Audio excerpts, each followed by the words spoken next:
Hey guys, as you see here I have a Nexus 7 and of course just in time for the holidays. I'm going to be giving you guys an experience review of the Nexus 7.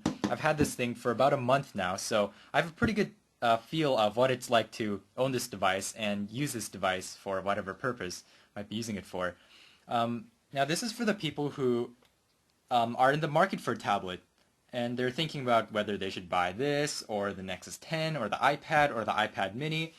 Um, and of course, if you're asking this kind of question in the first place, that means a few things. One of them means that you're not a power user, so you're not going to be using just like really power heavy CPU sucking apps, of course, unless it's for gaming. Second of all, it means super technical things don't matter to you. You don't care about what type of processor this has, even though it is a very strong Tegra 3 processor. Nearly top of the line. I believe they have newer processors out by now. They're working on the Tegra 4. And you don't care too much about the screen resolution. Now the screen resolution is very good for this 7-inch tablet. I believe it's 1280 by 800, so it has a very high pixel density, especially compared with devices like the iPad mini, which has been ripped on quite often for having a low screen resolution. So moving on, here's a tablet. You probably have watched reviews of this, so you know about all the technicals. Here's one camera, there's no camera in the back, and there's a soft touch back. So I'll just quickly talk about what I've been using this tablet for. One of the biggest problems with purchasing electronics is that you want to purchase it, but you don't know if it's going to be very useful. What are you going to use it for? You want to buy, a super high-end PC. What do you want to use it for? If you're not a gamer, then is that Core i7 going to be of any use to you? So let's open up this tablet first, and I'll just scroll through some of the apps that I have been frequently using and is at this point really a part of my life. Number one here is Google Currents. Google Currents comes with this app, and recently it got a serious update.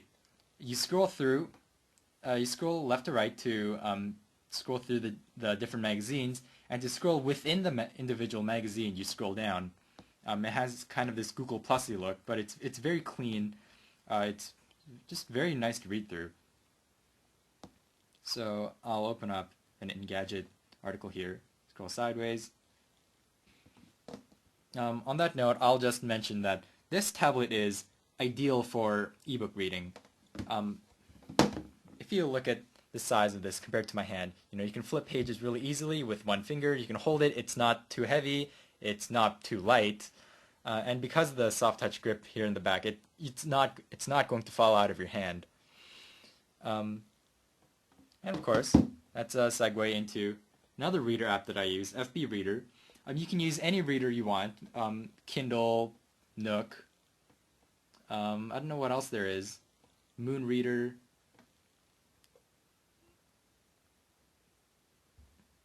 Swiping is very nice, very good. The words come out excellent. Wow. And of course, because ebooks and the text looks so nice on this tablet, it makes you want to read more, which of course is always a good thing.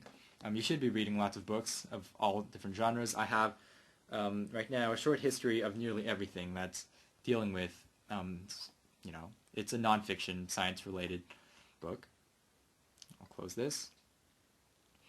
Other apps that I've been frequently using is, I'll pull out Evernote.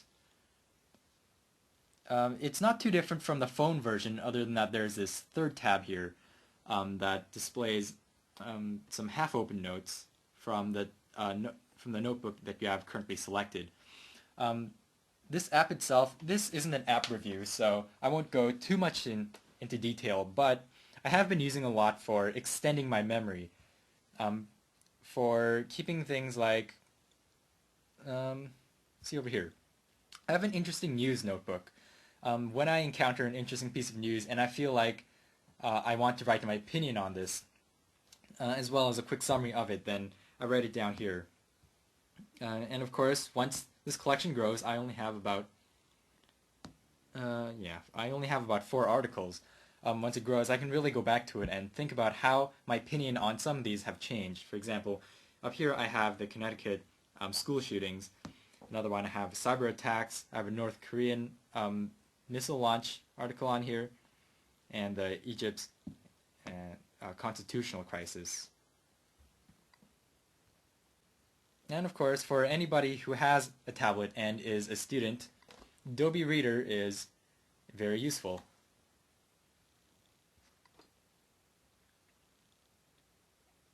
For having things like your problem sets, your assignments, so that you can read off them. So that has been my overall experience with the Nexus 7 device. I've had it for about a month. If it sounds like what you're going to be using this tablet for would be similar to my experience, then I would most definitely recommend making this purchase. And it's most definitely not an electronic device that you would purchase and you would leave unused for long periods of time. So there you have it, the Nexus 7. This has been my experience review with it. Happy holidays.